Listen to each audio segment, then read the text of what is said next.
Hello everyone. I'm Sweeping Monk. Today, let's discuss some stories about reincarnation. Have you ever wondered who stole your memories before the age of 3? Can 3-year-olds really see worlds that adults cannot? Why is it that even people with excellent memories can't recall events from before they were 3? With these questions in mind, we will delve into some intriguing stories and life experiences. Although our lives depend on our physical bodies when the lights go out, without memories, we wouldn't remember our existence. Without consciousness, we wouldn't even perceive our own existence. This is the essential difference between living beings and inanimate objects. For example, while artificial intelligence robots can replace humans in nearly all tasks, and possess memorization information storage, and retrovatherly actions are driven by programmed instructions, not consciousness. From this perspective, the essence of life is consciousness and memory, while our brains and bodies are merely carriers of life. Logically, reincarnation can be viewed as the process of consciousness transferring to a new vessel. If the theory of reincarnation holds, it requires a crucial premise. We will discuss this premise shortly, but first, let's hear a few stories. In Hengtiaoshan village, Gaoyushawa, 30 kilometers west of Su County in Anhui, China, the Zhu family welcomed a precious son named Zhu Bingyin. Zhu Bingyin didn't speak until he was 6 years old. One day, his grandfather asked why he didn't speak, and Zhu Bingyin replied, it was because his parents didn't allow him to speak and would hit him. His grandfather told him he could talk now that he had grown up. So, after 6 years of silence, Zhu Bingyin began to speak. He claimed that in his past life, he was a bricklayer named Wang Shizan, born in 1924, living in Wangsuing, 30 miles west of Lingbi County. One day, while plowing a field, he suddenly felt dizzy and fell. He looked around and saw no reaction from people, so he left, feeling as if he was floating. Soon after, feeling thirsty and tired, he took a nap. Suddenly, he heard a voice saying, "It's a boy, it's a boy." When he opened his eyes, he found himself surrounded by strangers. A few days later, his mother and 2 relatives were searching for scissors, but couldn't find them. Zhu Bingyin suddenly said the scissors were on the ground behind the chair. Everyone was astonished, as many people in the rural area believed that newborns could talk if they hadn't drunk mengpo soup, considering such children difficult to raise. His mother slapped him and warned him not to speak again. Thus, Zhu Bingyin did not speak again until he was 6. As he grew up, he wanted to revisit the place where he lived in his past life.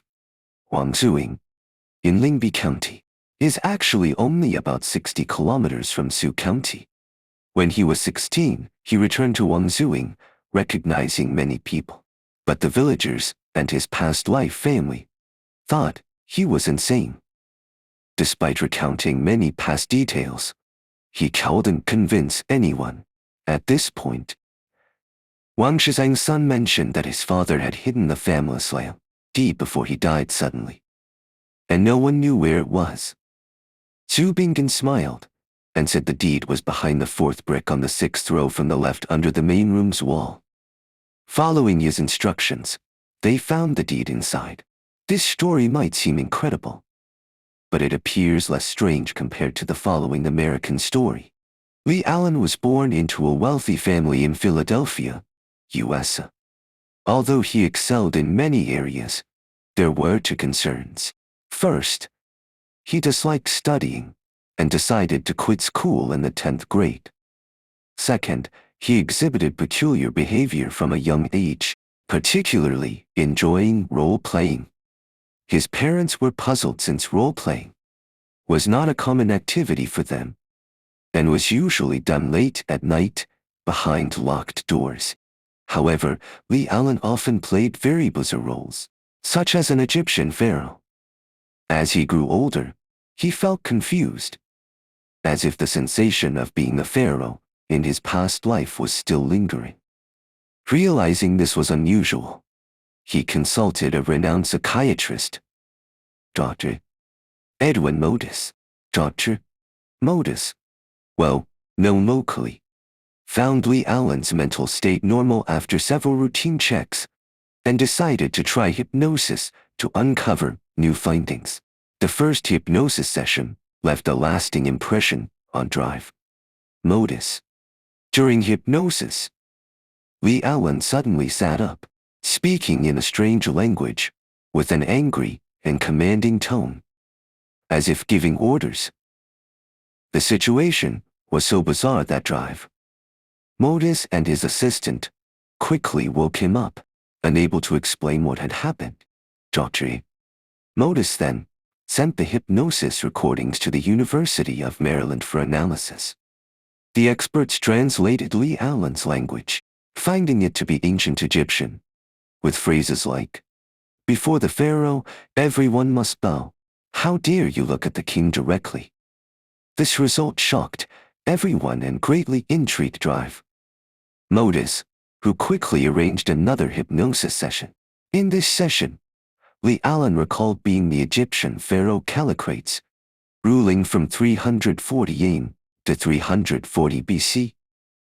Verification by Egyptologists confirmed that there was indeed a pharaoh named Callicrates who ruled for 3 years, matching exactly what Lee Allen had said. And this pharaoh was indeed a relatively obscure ancient Egyptian ruler for someone who has only completed their first year of high school. It's truly unbelievable that they could master this information. The meticulous Drive. Modis still found it hard to believe these incredible phenomena and was convinced that Lee Allen was simply engaging in trickery. Thus, he took Lee Allen once again to the Maryland Psychiatric Research Institute, where advanced EEG equipment was used to examine him. After hypnotizing Lee Allen, the equipment showed that his brainwaves were gradually changing. There are 4 basic types of brainwaves: delta, theta, alpha, and beta. Delta waves appear only during deep sleep. Dr. Modis found that Lee Allen's blood pressure had dropped to the level seen in adult comatose states. Delta waves began to appear on the equipment, indicating that Lee Allen had entered a deep hypnotic state. Soon after, the unbelievable happened again. Lee Allen began to roar in a strange language, and even wrote down some bizarre hieroglyphics. When these characters were examined by hieroglyphics experts, they were confirmed to be ancient Egyptian writing. The experts noted that the skill evident in the writing could only have come from someone extremely proficient. For someone with no relevant background, this was almost impossible. It was akin to asking a foreigner who had never been to China to write Wang Zige's preface to the Orchid Pavilion with extreme accuracy. This led Drive. Modis to start believing that Lee Allen might indeed have past life memories and became deeply interested in this possibility. Over the next 5 years of hypnotic therapy, Lee Allen's records of past life memories reached 16 types. The most astonishing memory was that he had once existed as a life form on Neptune in the solar system. At that time, they did not exist in a material form, but as a spiritual form, called essence energy. In that life, his name was Nolan, and Nolan, along with other essence energy beings, traveled from Neptune to Earth. Since Earth did not have humans at that time, they inhabited early life forms and eventually died in a nuclear explosion among their kind. While recounting these experiences, Lee Allen intermittently used strange languages with high, clear tones and significant intonation variations. He also wrote down numerous peculiar symbols from Neptune's civilization, which appeared to be data-like symbols. These symbols were later sent to the Mensa organization, which gathers individuals with the highest ICs worldwide. Although the symbols were not deciphered, it was clear that they represented a systematic language. If the memories of Neptune could still be considered as nonsense, then Lee Allen's most striking past life memory was that of a famous modern film star. This person was Rudolph Valentino, one of the most well-known actors of the silent film era in the 1920s, and a major star of that time.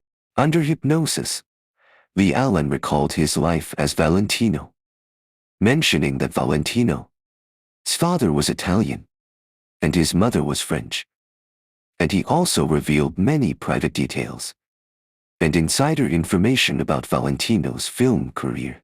These details could indeed be verified through research. Furthermore, Lee Allen wrote a letter in Italian to Valentino's family. A handwriting expert compared the letter with Valentino's known handwriting and found them almost identical.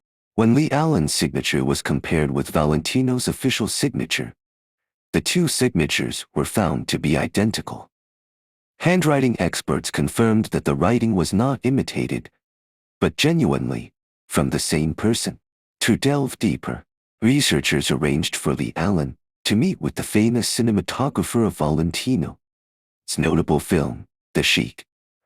The cinematographer asked Lee Allen about the number of people present on the first day of shooting and any interesting events. Lee Allen responded that 4 people had driven to the set, and during the journey, the right front wheel of the car fell off, causing an accident. Lee Allen also mentioned the names of the 3 other passengers and their conversations in the car, all of which matched the actual details. Of the 4 people at that time, only this cinematographer was still alive. The other 3 had long since passed away. Such details could only be known by someone who had experienced them firsthand. Lee Allen also mentioned having been a Confederate soldier named Brest during the American Civil War. Brest was born in Georgia in 1847 and died at the age of 16 in 1860. Historians found a soldier named Brest in the Civil War roster, but he was just an ordinary soldier with no media coverage. Lee Allen also claimed to have been an American Indian named Sija, and he described in detail the mountainous areas where the indigenous people lived. Experts conducted on-site investigations and found his descriptions to be accurate.